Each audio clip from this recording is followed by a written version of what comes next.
Good evening and welcome back to Dead Sleep True Crime for Bedtime. I'm Nancy Miller, and this is a unique episode. A 2-story episode. I read somewhere that it takes roughly 26 minutes for the average person to fall asleep, which sounds short, but apparently it's true. So let's test it out. At exactly 26 minutes of this podcast, that's when the first story ends. So if you want to make sure and test to see if you fall asleep at 26 minutes, do that. Set that sleep timer. But in case you don't want to or you're still awake, there's a second story, and that one goes to about 40 minutes. So if you want to do that, hit pause and set it for 26 minutes right now and come back.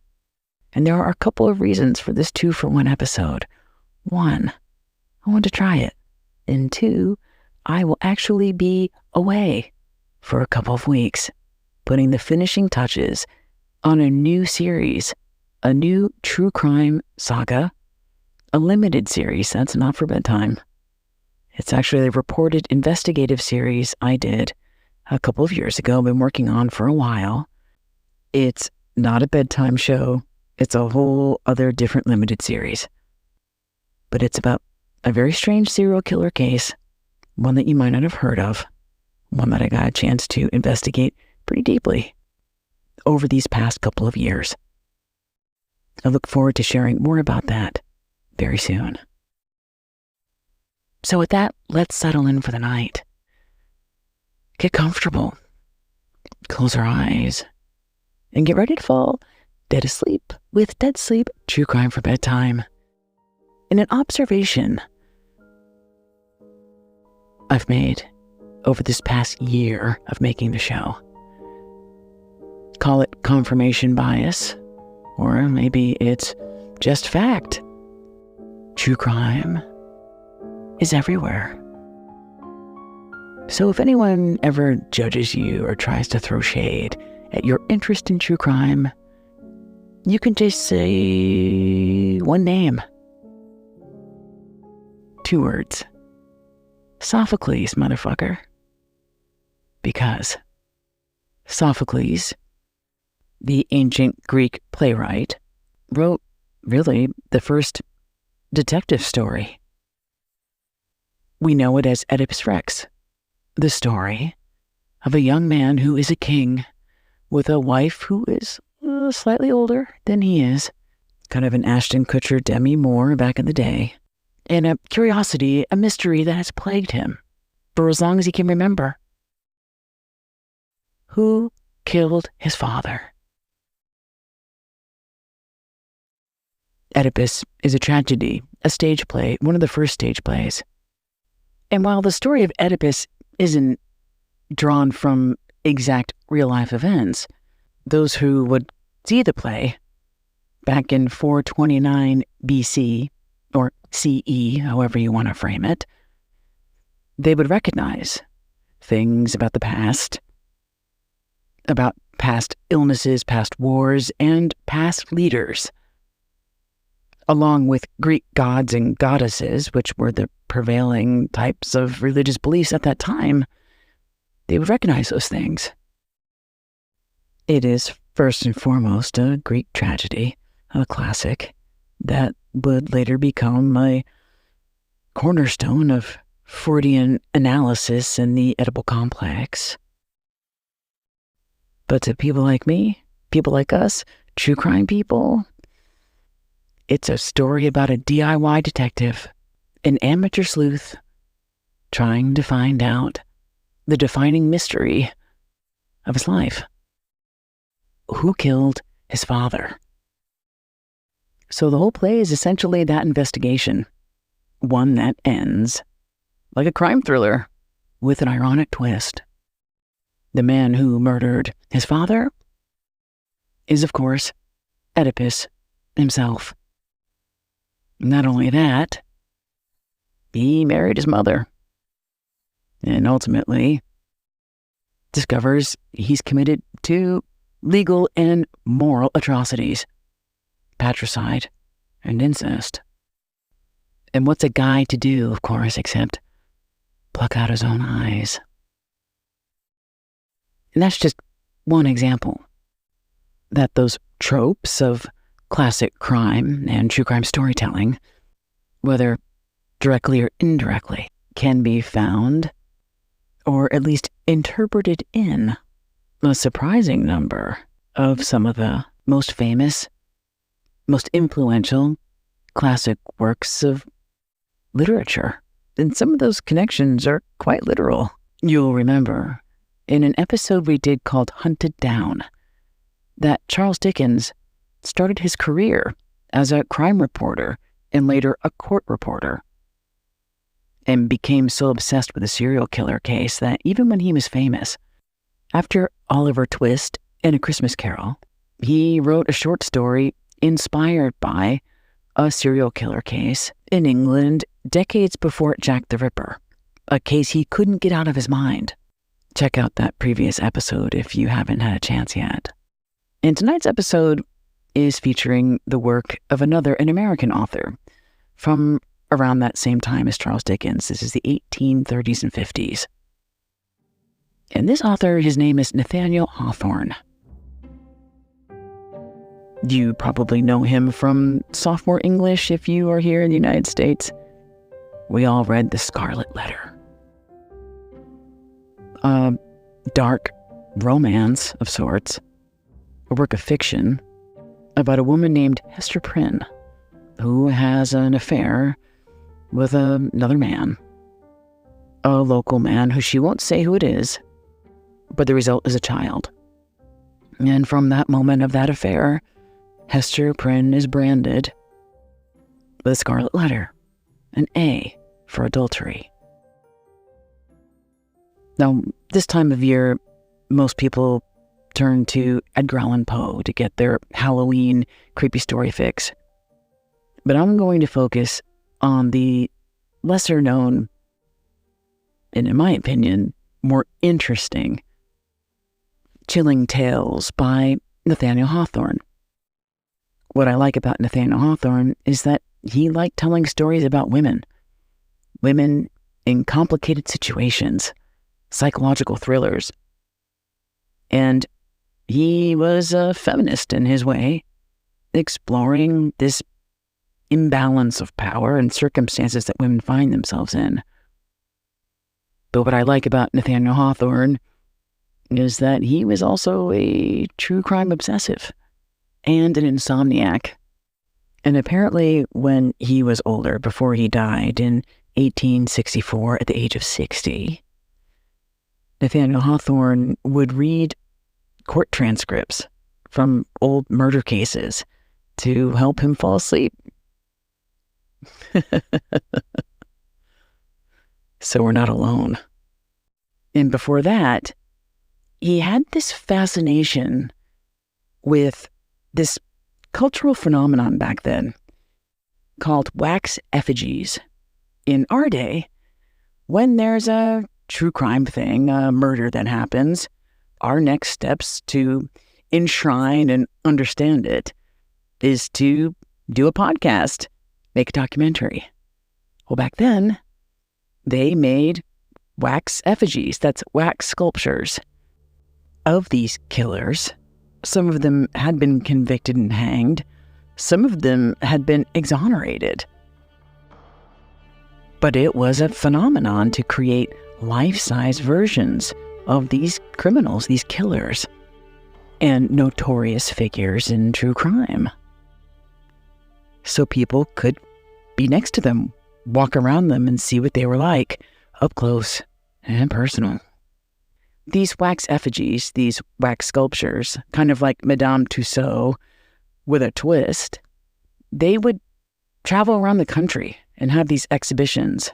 And they made wax figures of the victims too, and essentially staged a tableau, a scene, so that someone could come and reimagine what happened, like a wax reenactment, a rudimentary version that satisfies the same type of curiosity we have around true crime today. Anyway, Nathaniel Hawthorne was fascinated by these wax effigies, and just overall obsessed with crime and murder. And it seemed he had a hard time sleeping, too. And he understood the struggle of the active mind, something he called the haunted mind. This place where a lot of us, especially those of us who listen to this show, where we live in this purgatory, where you're not quite asleep, you're not quite awake, and you just want something, anything, to slow you down. And what I love about this story, this kind of meditation, is that Nathaniel Hawthorne understood that there's a certain pleasure and pain in this time of the night, in the haunted mind, where it feels like you're the only one awake in the whole world. You give anything to fall asleep. Then again, your mind's really busy and active thinking about all the stuff that you did or didn't do, which you'll hear Nathaniel Hawthorne describe in a really poetic way. There's a lot of fancy words and some dense language, but it doesn't matter because you can just shut off your brain, and you'd be surprised, at least I was, when I was working on this piece, at how soothing and meditative and relaxing on your mind this first story is, even if you're not really paying attention to every single word. Don't even bother. Let it wash over you. I think that's how he wanted us to enjoy it. And in case you haven't fallen asleep by then, there'll be another short story after that called The Birthmark. So consider tonight's episode a dead sleep twofer to get us through the end of September to early October. And then I'll be back with an all-new bonus Dead Sleep episode for subscribers. So be sure to follow and subscribe to the show so you don't miss it. You can subscribe on Patreon, Apple, or Spotify. Now onto this weird, meditative, sleepy story. The Haunted Mind by Nathaniel Hawthorne.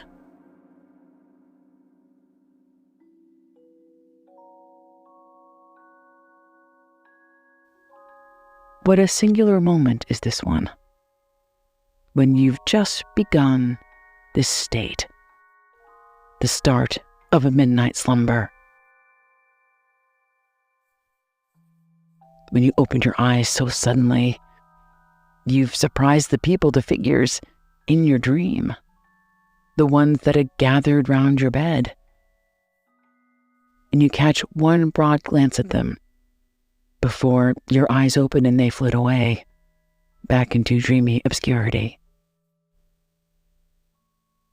There's another version of this state where you find yourself for a single instant wide awake in that realm of illusions, whither sleep has been the passport, and behold its ghostly inhabitants of wondrous scenery with a perception of their strangeness.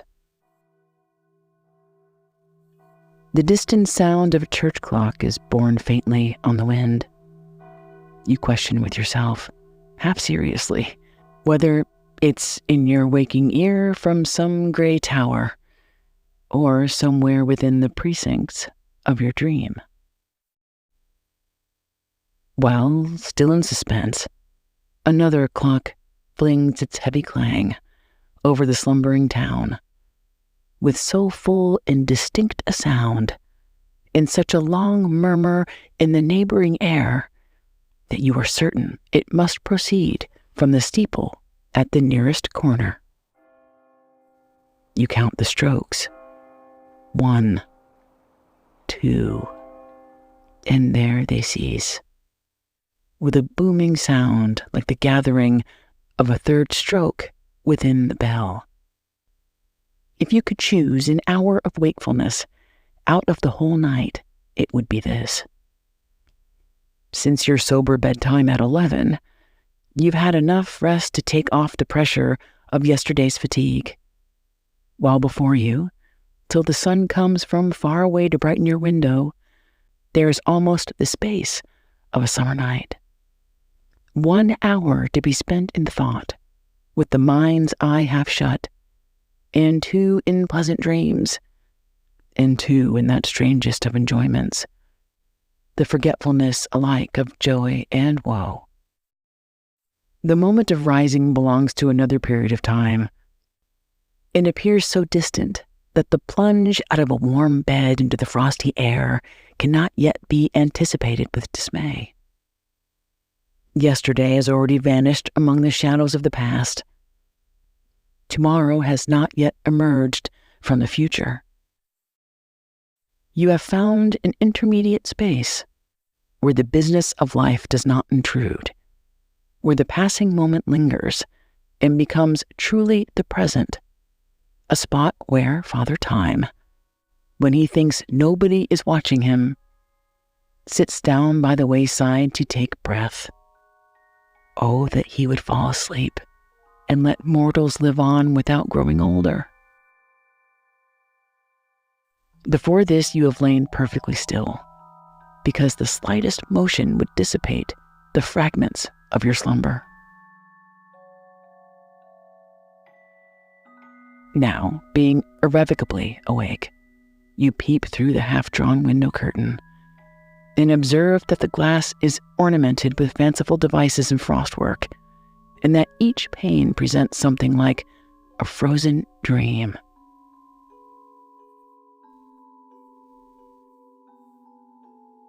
Seen through the clear portion of the glass, where the silvery mountain peaks of the frost scenery aren't quite visible, so the most conspicuous object is the church steeple, the white spire of which directs you to the wintry luster of the night sky. Such a frosty sky, and the snow-covered roofs, and the long vista of the frozen street, all white, and the distant water hardened into rock. Might it all make you shiver, even under 4 blankets and a woolen comforter? Yet look at that one glorious star. Its beams are distinguishable from all the rest, and actually cast the shadow of the casement on the bed, with a radiance of deeper hue than moonlight, though not so accurate in outline. You sink down and muffle your head in the clothes, shivering all the while, but less from bodily chill than the bare idea of a polar atmosphere. It's too cold even for the thoughts to venture abroad. You speculate on the luxury of wearing out a whole existence in bed, like an oyster in its shell, content with the sluggish ecstasy of inaction, and drowsily conscious of nothing but delicious warmth, such as you now feel again. That idea is followed by another, more hideous one, that comes to you like a train. You think how the dead are lying in their cold shrouds and narrow coffins through the dreary winter of the grave. You can't help but wonder if they shrink or shiver when the snow drifts over the little hills and the bitter blast howls against the door of the tomb. That gloomy thought will lead to more gloomy thoughts and throw a dark shadow over your wakeful hour. In the depths of every heart there is a tomb and a dungeon. Though the lights, the music, and revelry above may cause us to forget their existence, and the buried ones, or prisoners, whom they hide. But sometimes, and oftenest at midnight, these dark receptacles are flung wide open. In an hour like this, when the mind has a passive sensibility, but no active strength, when the imagination is a mirror, imparting vividness to all ideas, without the power of selecting or controlling them, then pray that your griefs may slumber, and the brotherhood of remorse not break their chain. Ah, it's too late. A funeral train comes gliding by your bed, in which passion and feeling assume bodily shape, and things of the mind become dire specters to the eye.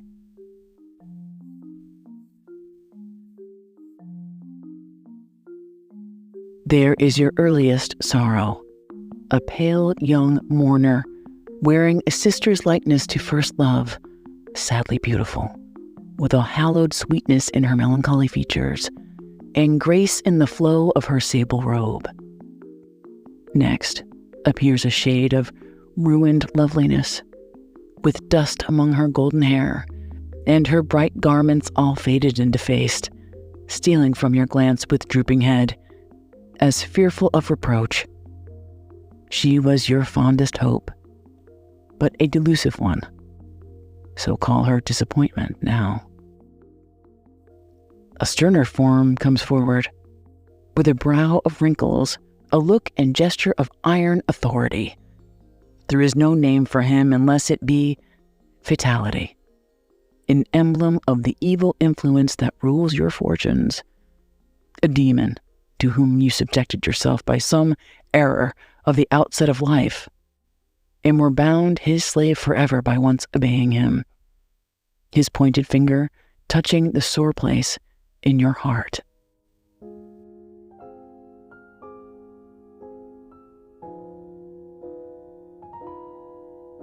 Do you remember any act of foolishness at which you would blush, even in the remotest cavern of the earth? If so, then recognize your shame. After shame passes comes guilt and remorse, a hell within itself. Here is this nightmare of the soul, this heavy, heavy sinking of the spirits, this wintry gloom about the heart, this indistinct horror of the mind, blending itself with the darkness of your bedroom.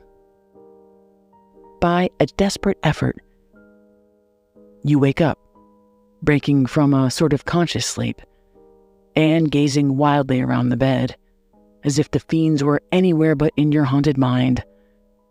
At the same moment, the slumbering embers on the hearth send forth a gleam, which palely illuminates the whole outer room, and flickers through the door of the bedchamber. Your eye searches for whatever may remind you of the living world. With eager minuteness, you take note of the table near the fireplace, the book with an ivory knife between its leaves, the unfolded letter, the hat, and the fallen glove. Soon the flame vanishes, and with it, the whole scene is gone, though its image remains an instant in your mind's eye, when darkness has swallowed reality.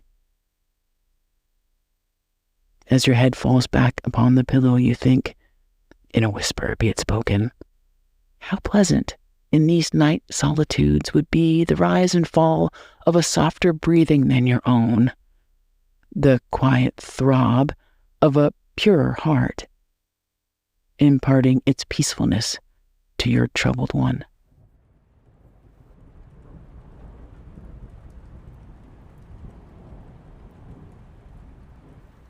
You sink down somewhere on the borders of sleep and wakefulness, while your thoughts rise before you in pictures, all disconnected. You're standing in the sunny rain of a summer shower and wander among the sunny trees of an autumnal wood and look upward at the brightest of all rainbows, overarching the unbroken sheet of snow on the American side of Niagara. Your mind struggles pleasantly, envisioning the twittering flight of birds in spring about their newly made nest.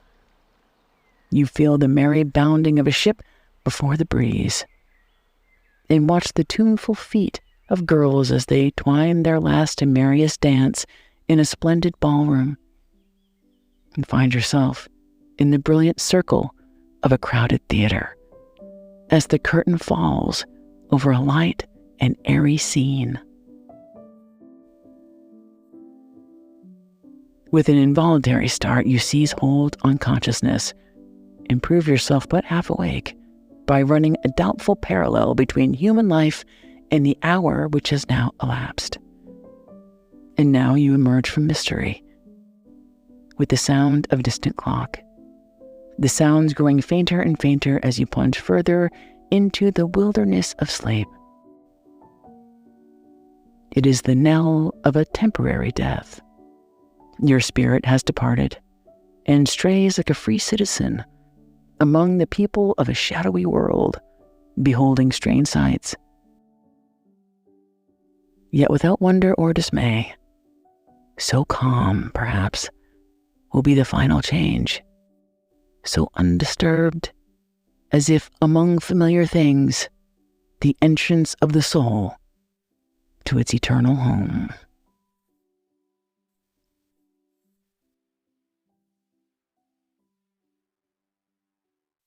Okay, so that was exactly 26 minutes. And if you are still awake, join me for this next story. This is the second story by Nathaniel Hawthorne. And it's about a young woman, who marries a very intelligent man. A man who at least appears to be on the vanguard of science and technology. If he were around today, he'd probably be in Silicon Valley. Sort of an elder tech bro, perhaps. And he marries this young woman, because she's perfect. And then, in a story that's kind of like a cross between a mad scientist and Larry David, this man starts to notice this one flaw this poor girl has. And he just can't let it go until he fixes it. Only when he tries to fix it, it leads to unexpected consequences. This is a slightly abridged version of The Birthmark by Nathaniel Hawthorne.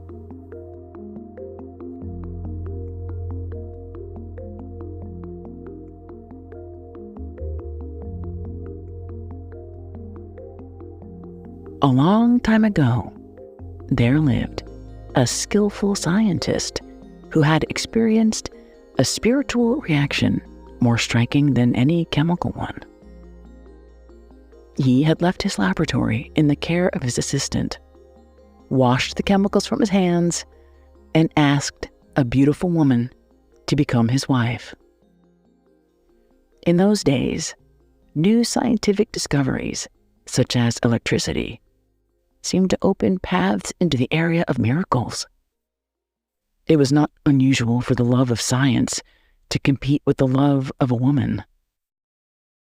The scientist's name was Elmer. He had so totally given himself to scientific studies that he could not be weakened by a second love. His love for his young wife could only be the stronger of the two if it could link itself with his love of science. Such a union did take place with truly remarkable results. But one day, very soon after their marriage, Elmer looked at his wife with a troubled expression. "Georgiana," he said, "have you ever considered that the mark upon your cheek might be removed?" "No," she said, smiling. But seeing the seriousness of his question, she said, "The mark has so often been called a charm that I was simple enough to imagine it might be so." "On another face, it might," answered her husband, "but not on yours. No, dear, nature made you so perfectly that this small defect shocks me as being a sign of earthly imperfection." "Shocks you?" cried Georgiana, deeply hurt. Her face reddened and she burst into tears. "Then why did you marry me? You cannot love what shocks you." We must explain that in the center of Georgiana's left cheek there was a mark deep in her skin. The mark was usually a deep red color.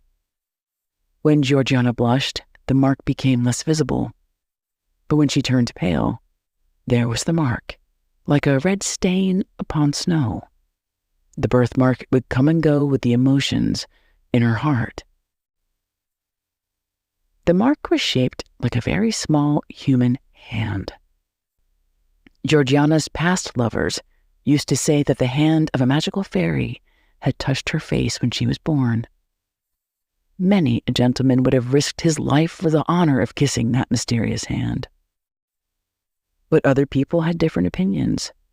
Some women said the red hand quite destroyed the effect of Georgiana's beauty. Male observers who did not praise the mark simply wished it away, so that they did not see it. After his marriage, Elmer discovered that this was the case with himself. Had Georgiana been less beautiful, he might have felt his love increased by the prettiness of that little hand.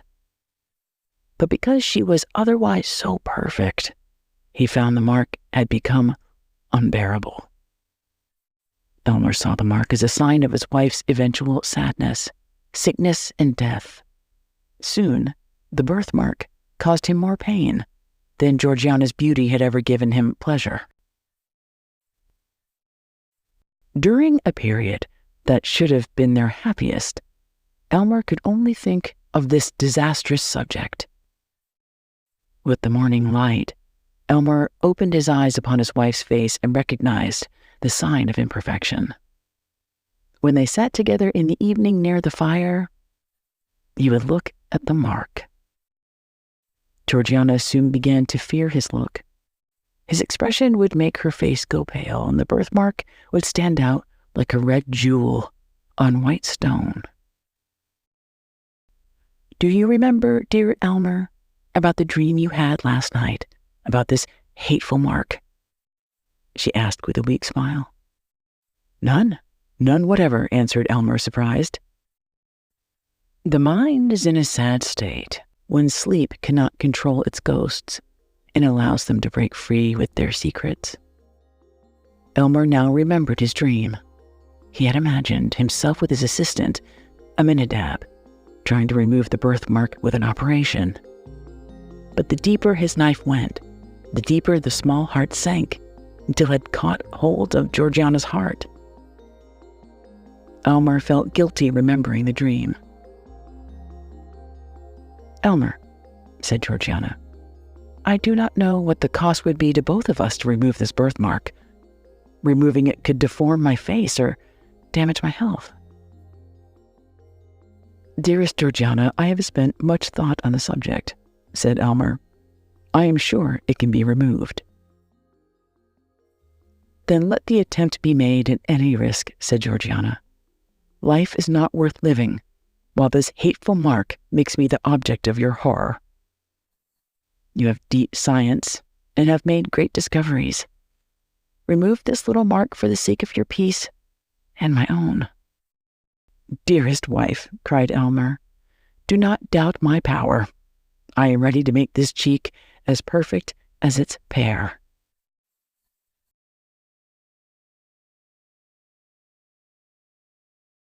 The next day, the couple went to Elmer's laboratory, where he had made all of his famous discoveries. Georgiana would live in a beautiful room he had prepared nearby, while he worked tirelessly in his lab. One by one, Elmer tried a series of powerful experiments on his wife. But the mark remained. Georgiana waited in her room. She read through his notebooks of scientific observations. She could not help see that many of his experiments had ended in failure. She decided to see for herself the scientist at work. The first thing that struck Georgiana when entering the laboratory was the hot furnace. From the amount of soot above it, it seemed to have been burning for ages. She saw machines, tubes, cylinders, and other containers for chemical experiments. what most drew her attention was Elmer himself. He was nervous and pale as death as he worked on preparing a liquid. Georgiana realized that her husband had been hiding his tension and fear. "Think not so little of me that you cannot be honest about the risks we are taking," she said. "I will drink whatever you make for me, even if it is a poison." "My dear, nothing shall be hidden," Elmer said. "I have already given you chemicals powerful enough to change your entire physical system. Only one thing remains to be tried. And if that fails, we are ruined." He led her back to her room where she waited once more, alone with her thoughts. She hoped that for just one moment, she could satisfy her husband's highest ideals. But she realized then that his mind would forever be on the march, always requiring something newer, better, and more perfect.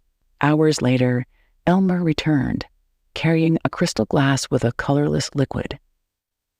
"The chemical process went perfectly," he said. "Unless all my science has tricked me, it cannot fail."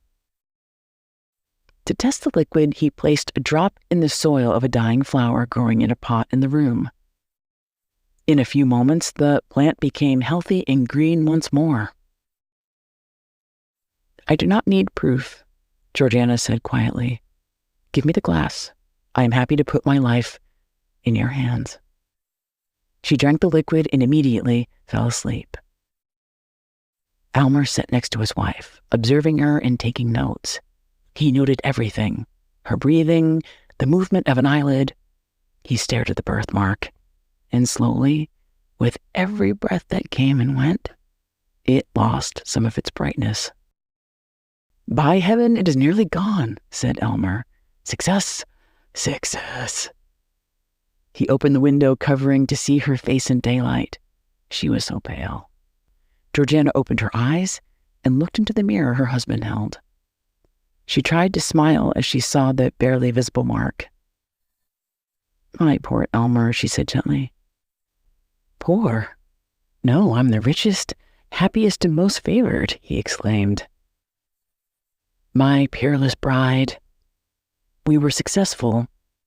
You are perfect." "My poor Elmer," she repeated. "You have aimed so loftily. You've done so nobly.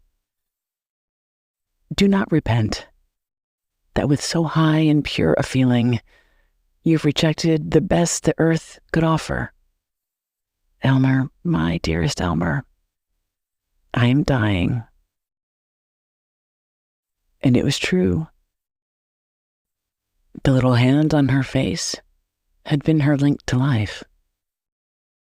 At last, the crimson tint of that birthmark, that sole token of human imperfection, faded from her cheek. The parting breath of the now perfect woman passed into the atmosphere, and her soul, lingering a moment near her husband, took its heavenward flight.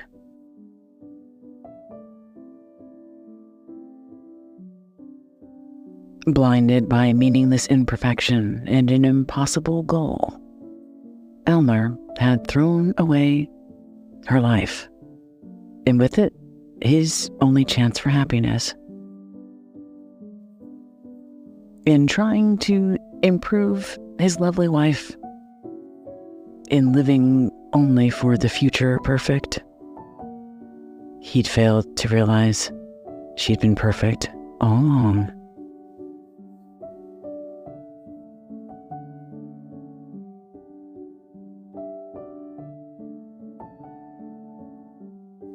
I hope you enjoyed this unique two-story episode of Dead Sleep. I'll be back soon, in a couple of weeks, with an all-new Dead Sleep True Crime for Bedtime story. A special for subscribers, so be sure to follow and subscribe to the show tomorrow morning. Until then, Nighty night.